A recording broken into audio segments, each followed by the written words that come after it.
சிலம்பரசன் அவர்கள் அப்டேட் எப்படி இருந்தது உங்களுக்கு? பழைய சிம்புவா உள்ள இறங்கியிருக்காரு. ஓகே, நான் மறுபடியும் சொல்கிறது தான், சிம்புக்கான ஆடியன்ஸ் நீங்கள் எத்தனை தான் மாநாடுக்கு அப்புறம் வந்து ஒரு வெற்றியே இல்லைனாலும் சிம்புக்கான ரசிகர்கள் இருக்கு. நீங்கள் ரொம்ப லாங் கேப்பில் ஒரு இட்டு கொடுத்தா கூட சரி, உங்களை பார்த்துக்கிட்டு இருக்கோம், உங்களுக்காக ரெடியாக இருக்கோம் அப்படின்ட்டு, அது சிம்பு கிடைத்த பெரிய கிஃப்ட்டு. ஓகே, சிம்பு அதை ஏன் பயன்படுத்தி கொள்ள மாட்டால், இதுக்கு அவருக்கு வந்து அமையலையா அப்படின்ற ஒரு கேள்வி தான் இருக்குது. சரியாக அமையலையா அவருக்கு? லிட்டில் சூப்பர் ஸ்டார் இருந்தவருக்கு லக்கி சூப்பர் ஸ்டார் மாதிரி அமையலையா அப்படின்ற ஒரு கேள்வி தான் இருக்குது. ஆனால் சினிமாவை கரைத்து குடித்த ஒரு நபர்ன்றதுல மாற்று கருத்தே இல்லை. தக் லைஃப்பில் என்ன பண்ணியிருக்க போகிறார் அப்படின்னு, தக் லைஃப்பில் கூட கமலுக்கு இணையான ஒரு கேரக்டர்னு சொல்லியிருக்காங்க.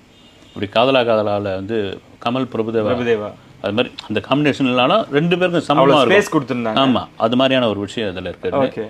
இதெல்லாம் மீறி 48 ட்ராப் ஆகிடுச்சு. அந்த ட்ராப் ஆன படம் என்ன ஏதுன்னு பொழுது திடீர்னு ஒரு சோஷியல் மீடியாவில் இந்த அறிவிப்பு வரதுக்கு முன்னாடி தம்மு, மன்மதன், வல்லவன், உன்னை தாண்டி வருவாயா அப்படின்னு அதே இதில் போட்டு வச்சுருக்காரு. தம்மில் வச்சது தான் அது.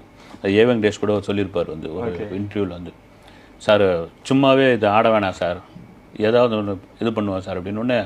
அப்படியா ரைட்டுன்ட்டு கலக்குவேன் கட்டம் கட்டி கலக்கணும். அவரே தான் வந்து இதை பண்ணாராம். வந்து சூப்பராக இருக்குது சார், இதை வச்சுக்கலாம் சார் அப்படின்ட்டாப்லையா.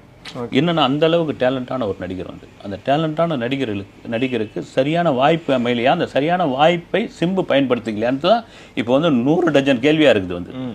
அதனால் இந்த படம் எனக்கு தெரிஞ்சு ஓகே, நல்லா வரும்னு நினைக்கிறேன். வல்லவன் மன்மதன் அப்படின்றப்ப நம்ம பழைய சிம்பு நம்மளுக்கு தெரியும், ஒரு மாதிரி சாக்லேட் பாயா, லவ்வர் பாயா, பிளே பாயா, அதுதான் நடக்க போகுதா இதுலயும்? ஆமாம், தம்லாம் கூட பார்த்தீங்கன்னா தம்மெல்லாம் ஆரம்ப கால படம், ஒரு பக்கா கமர்ஷியல் படம். ஆமாம், நான் பழைய சிம்புவா அதில் இறங்குறேன் அப்படின்ற மாதிரி ஏதாவது கோட் பண்ணியிருக்காரு. இதில் அந்த மாதிரியான ஒரு கதையாக இருக்குமான்னு புரியல வந்து. ரொம்ப இடையெல்லாம் பார்த்தீங்கன்னா ரொம்ப சீரியஸாக ஒரு படம், இந்த கருப்பு வேஸ்ட்லாம் கட்டி நடிப்பார். என்ன படம் அது? பத்துத்தல ஒரு கன்னடத்தில் சிவராஜ்குமார் பண்ண இது.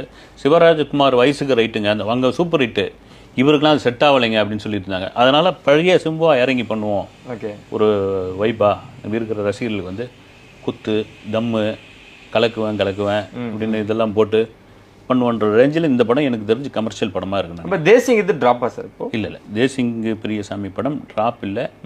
அந்த படம் சிம்புவுடைய 50வது படமாக வருது.